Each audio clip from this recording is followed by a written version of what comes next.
On the one hand, I think it's cruel and unusual punishment to make me preach on my last Sunday. But on the other hand, there might be a few things I still need to tell you. So, our second lesson is 1 Corinthians 3, 9 through 11. It's changed a little bit, but I've been known to do that as well. 1 Corinthians 3, 9 through 11. This is the Apostle Paul. For we are God's servants working together. You are God's field, God's building. According to the grace of God given to me like a skilled master builder, I laid a foundation and someone else is building on it. Each builder must choose with care how to build on it. For no one can lay any foundation other than the one that has been laid. That foundation is Jesus Christ. This is the word of the Lord. And may the words of my mouth and the meditations of our hearts be acceptable in your sight, O Lord, our strength and Redeemer. Well, on Sunday, November the 24th, 1994, with fear and trembling, I stepped into the pulpit of St. Charles Avenue Presbyterian Church for the first time as senior pastor, still in disbelief that I had gotten the call. I mean, this was St. Charles Avenue Presbyterian Church, for crying out loud. Flagship church in our denomination, the very place where one of my homiletical heroes, Kenneth Pfeiffer, preached. I had no business being here, I thought to myself. The sermon that day was forgettable. I remember admitting to my jitters. I might look calm to you, I said, but my knees are shaking. Then I added, but if you think I'm nervous, you should see the pastor nominating committee.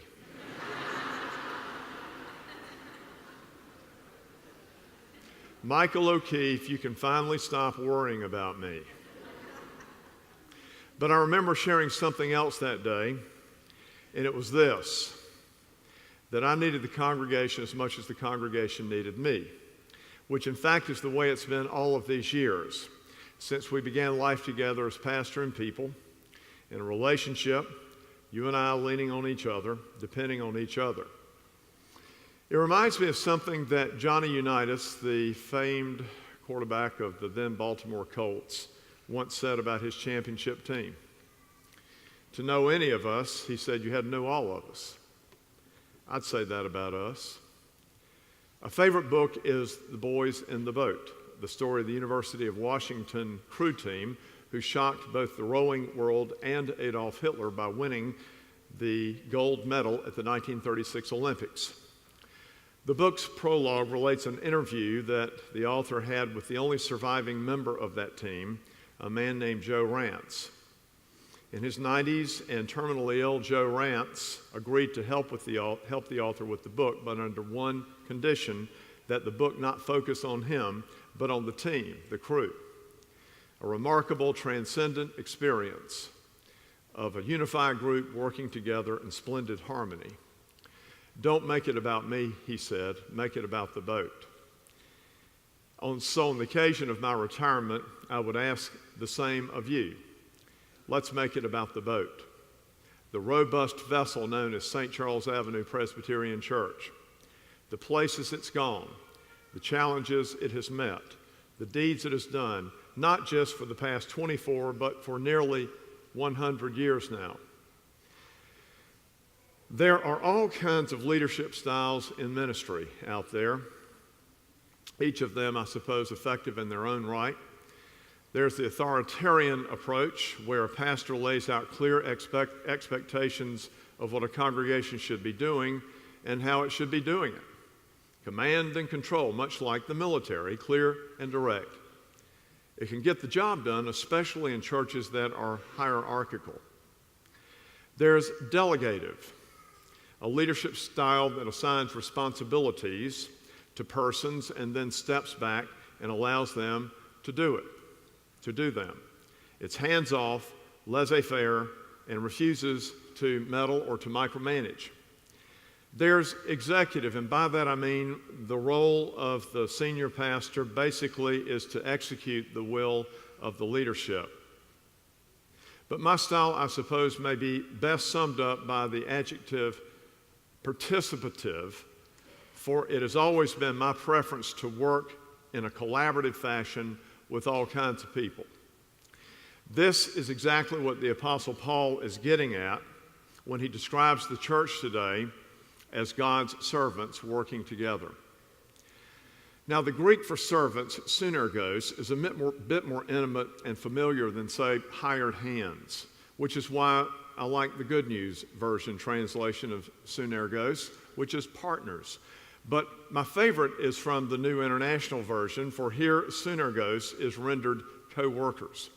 Paul saying to his church in Corinth, you and I are co-workers in God's service.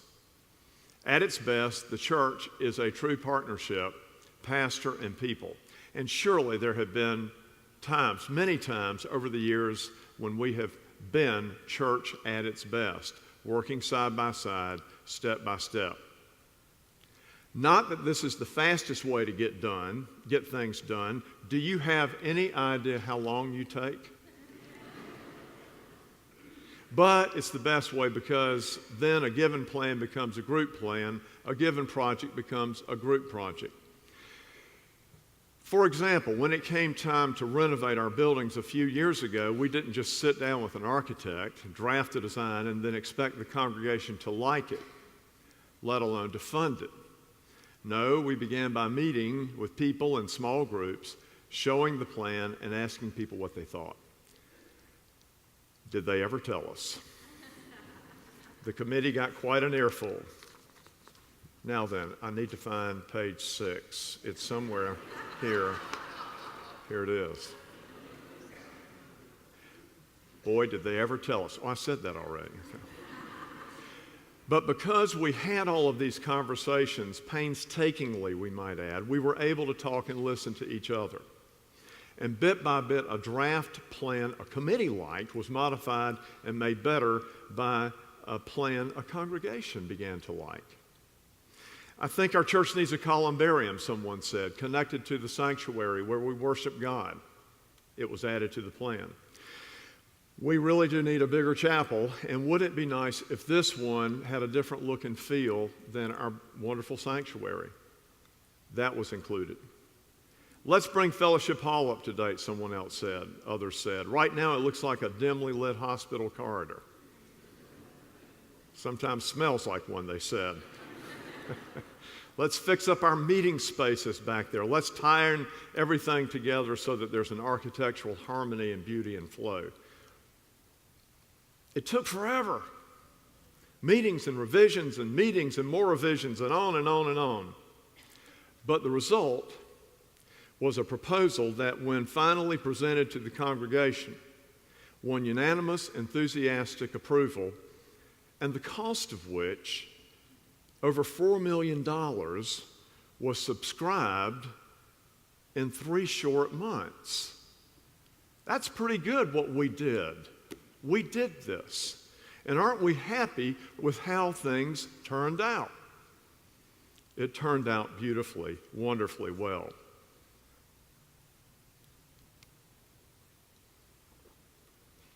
I really like it when some of our Episcopal friends come for funerals here, and they haven't seen the back of Fellowship Hall in the meeting rooms, and they just say, God, this looks great.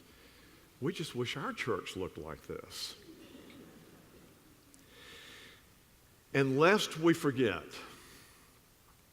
10% of every dollar that was given away, every dollar raised, was given away to worthy local and global missions. That's right, we tithed our pledge. And we did this together, God's co-workers. I have needed you, and you have needed me. Let me tell you a story. It's something that really my family only knows.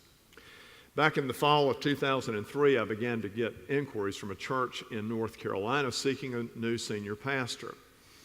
I wasn't looking to move, didn't have any plans to move, didn't have my resume in circulation. Still, from time to time, churches would inquire, churches with vacancies. This particular church happened to be in a major city with outstanding public schools, which was a huge factor for us with 3 school-aged children. Remember, this was in pre-Katrina days when public education in Orleans Parish was not much of an option. In addition, the church was located where we always imagined ourselves returning, near our families. On top of this, I had been at St. Charles Avenue Presbyterian Church then some 8 years, which is a decent stint for Presbyterian ministers. The church was in good shape, and I felt okay were I to leave it. I also felt God was calling me. And so when they offered the position, I accepted, with one caveat, that I wouldn't start until that coming summer so our children could finish their school year. Now, this was the 1st of January, which meant I needed to sit on this for a couple of months. But I didn't think this would be much of a problem. I was wrong about that, because the strangest thing began to happen, that the longer I waited, the more unsettled I became. To be sure, the last thing that our children wanted to do was leave their friends. But it was more than that. It was bigger than that. I couldn't really put my finger on it. It was just a deal where I was not at peace with this decision. I consulted a trusted friend. I prayed and I prayed and I prayed. I really couldn't sleep.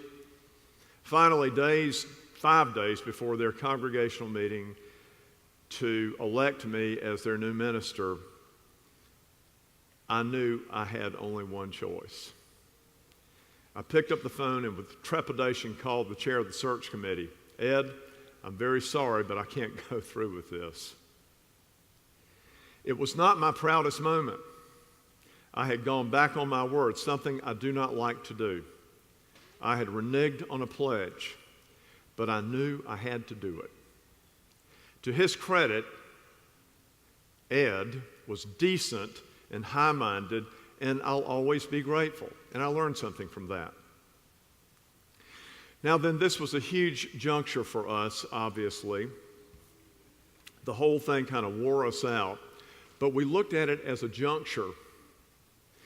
And then it was that Colleen and I re-upped with the city and the church with renewed energy. The biggest thing that we did was exercise an option to buy our own house. The smartest financial decision we have ever made.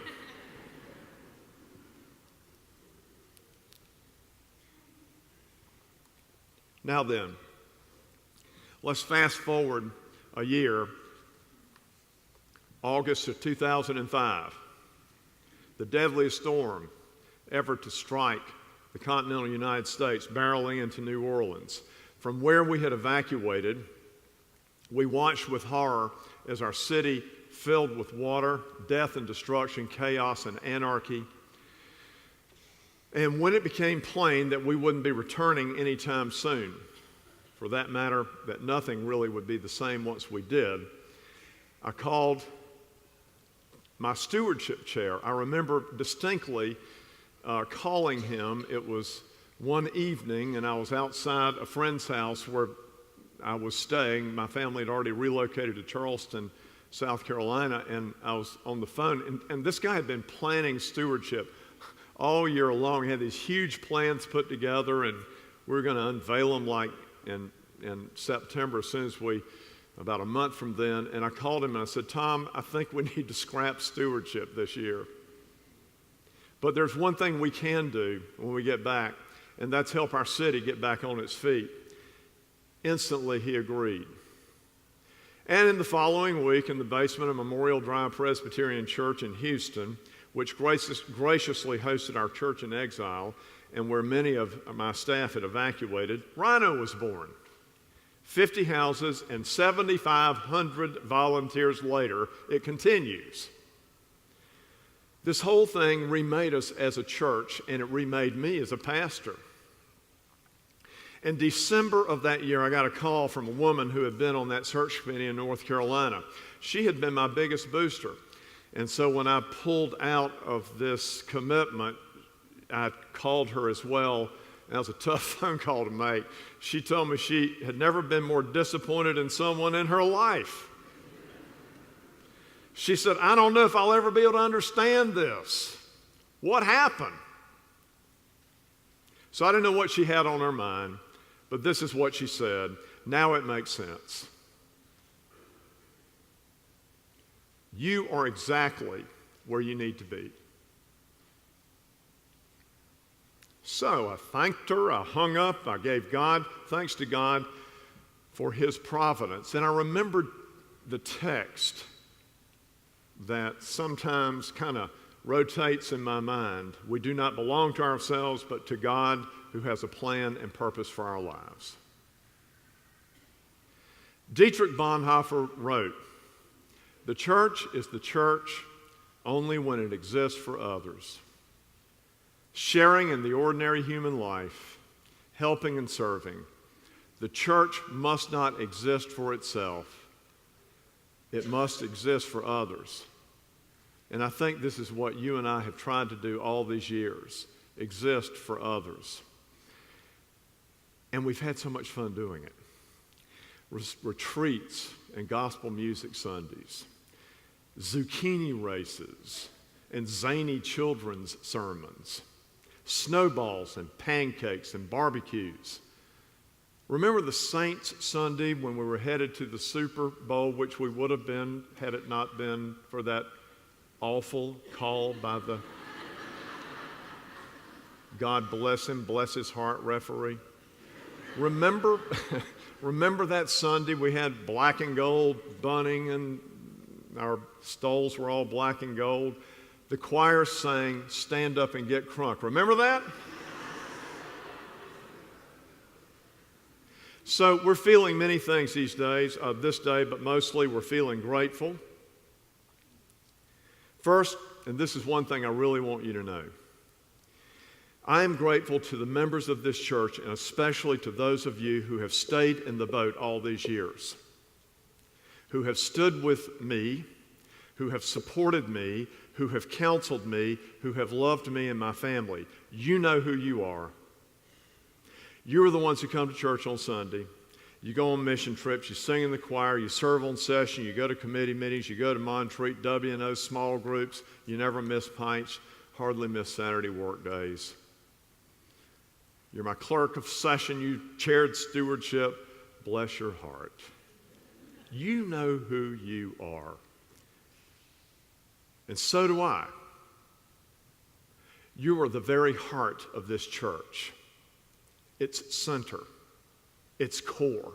And because of you, I am excited about the future of this great church and have nothing but confidence. One of you told me the other day, after saying some very nice things about my ministry, very nice words, you added, "As good as these years have been, I believe our best years are ahead of us." So do I. That is music to my ears. Nothing better could ever be said to me. What a legacy, if that were possible. What a legacy. I hope and pray that it is. So, it's time to do a few thanks. My treasured and trusted staff, Sarah, Stephen, Michelle, Evelyn, Bria, Tim, Hallie, Kim, Bonnie, Camille, Emily, Pierce, Donald, Terry, and Joe. Of course, I'm so grateful to my dear children, Harrison, Catherine, McCord, and their spouses and their children, our grandchildren. Let me tell you about my grandchildren. And then, of course, to Colleen, my beloved.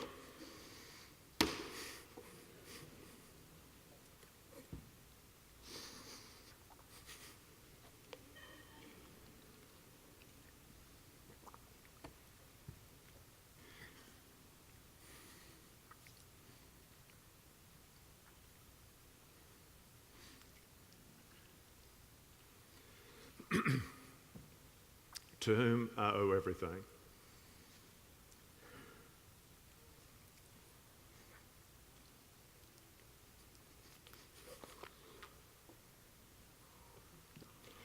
Nobody knows what it's like to be a preacher's wife. She does. And through it all, her grace and her dignity never wavered.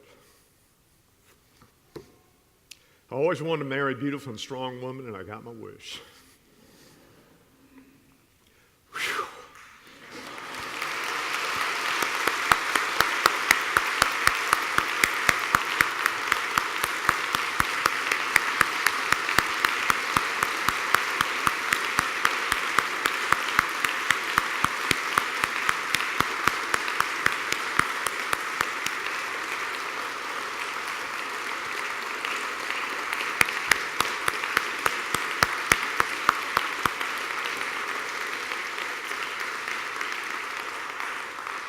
All right, there's a little bit more sermon to go. I'm sorry. No, this is the end. And so this benediction to the end of this sermon. And now unto him who by the power at work within us is able to accomplish abundantly far more than all we can ask or imagine, to God be the glory, and in Christ Jesus to all generations, forever and ever. And let the people say, Amen.